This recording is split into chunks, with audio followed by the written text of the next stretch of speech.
Typical day here, it starts off very busy. If I do sit down, I'm like, something's wrong. I need to be moving. A few things people don't realize about Wichita Public Schools is that we maintain about 10 million square feet of building space. We also have about 1,800 acres of land that we maintain. And we do all that with 150 in-house maintenance staff. I'm a head custodian here at Truesdale.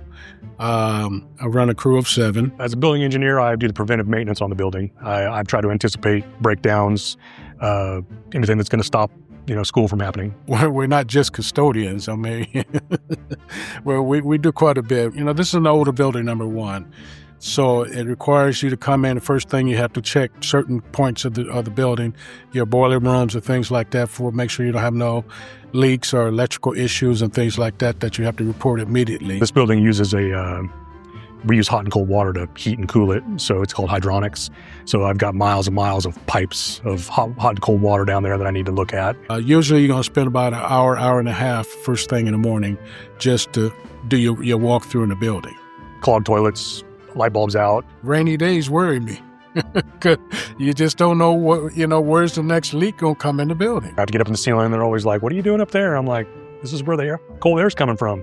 But every time they come and fix one spot, it finds another spot to come in the building. That's what we're dealing with. Well, you hang this. Hey, do you smell that? What's that noise? It's just these calls I get, emails and stuff. People need me to really stop by and just kind of set their mind at ease. I mean, people just don't understand that. We may make it look good, but it takes a lot. We have maintained what we have for a very long time, but our facilities continue to get older. The average age of our building is 62 years old. And so with that comes a lot more maintenance needs. Our maintenance needs have increased, and the staff that we have to maintain our facilities has not increased with it. As a matter of fact, our maintenance staff has actually declined over the years, and that's just been out of budget necessity.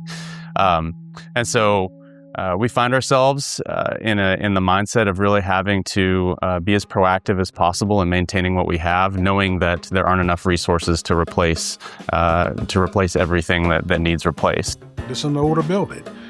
You get a lot more dust. You get a lot of things coming from you don't know where. The building feels like sometimes it's deteriorating right before our eyes. It's finding the problems before they become a problem. The preventive maintenance, like the leaks, the small leaks that will eventually become big leaks. It takes a lot of extra time to get it to where it is now. Some of our VAVs are getting up there, and the computer system we use to run them is a little on the dated side. It's not wanting to keep up and update with the new, programs, stuff like that. But we make it work. Is it easy? No. Is it hard? Yes. But you have to get it done regardless. Just make this building ready. Our job in facilities is to support our schools. It is to make our principals' jobs easier. It's to keep our staff as comfortable as possible, and it's to take care of our students above all. The less we're noticed, the better job we're doing.